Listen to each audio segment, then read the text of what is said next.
If you could have one superpower, just one, what would you choose? Flying, invisibility, reading minds, teleportation? When I ask people this question, most people say flying. I mean, I get it. It looks incredibly freeing and amazing. While I was writing this concert, I thought, well, maybe I'm asking the wrong question. Growing up, I loved superheroes. Batman, Superman, Wonder Woman, Spider-Man, the X-Men, the Incredible Hulk. Not because they could fly, but because they kept choosing courage. Even when they were afraid, they struggled, they doubted themselves, they made mistakes. Sound familiar?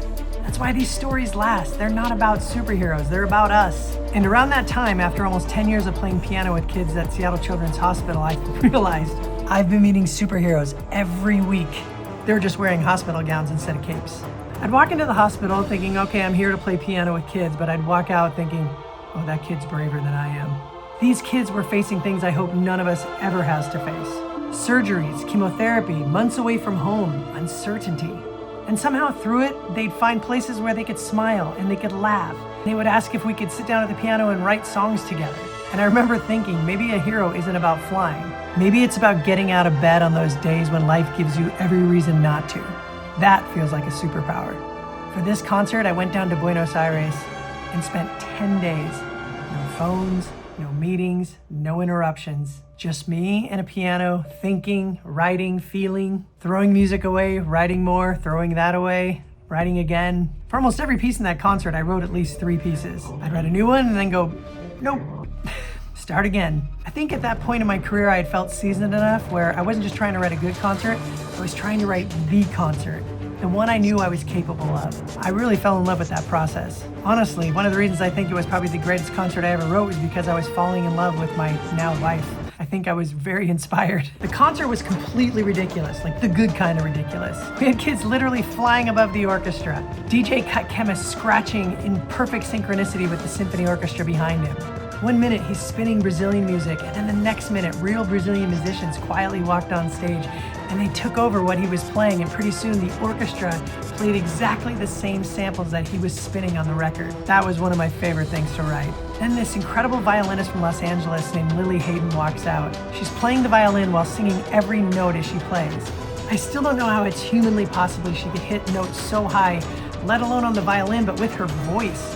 For this piece called Nemesis that was really dark, I brought in these drummers from Los Angeles, Sydney, and New York. We painted their faces in Dia de los Muertos skeleton face paint, and they glowed and their drums glowed, and it was eerie and scary and intense and awesome. I partnered with this mural artist from West Seattle named Ryan Henry Ward, and we built one of the most incredible sets possible. What I had imagined for the song was the same feeling we would get when we would play in a cardboard box and we would imagine it was a restaurant or our kingdom or a castle. There were bell choirs, there were children's choirs, there were adult choirs. Nataly, Dungey, a 10-year-old trumpet soloist, came out and wowed the audience for the 2nd year in a row. And instead of feeling so chaotic, it all worked together really well. Every year I worked with a patient musician. That year it was Rishi Nair. He called himself the Peaceful Warrior. I love that. Not the warrior, the peaceful warrior. It was so Rishi. Together we wrote a song called I Am, and it wasn't about what he wished he could become. It was about who he already was. Strong, kind, curious, musical. I remember sitting at the piano watching him perform at the front of the stage and thinking, he's the superhero tonight. Looking back, I don't think the concert was really about superheroes. It was really about courage. It was about choosing kindness. It was about facing things that felt impossible with grace. It was about ordinary people doing extraordinary things.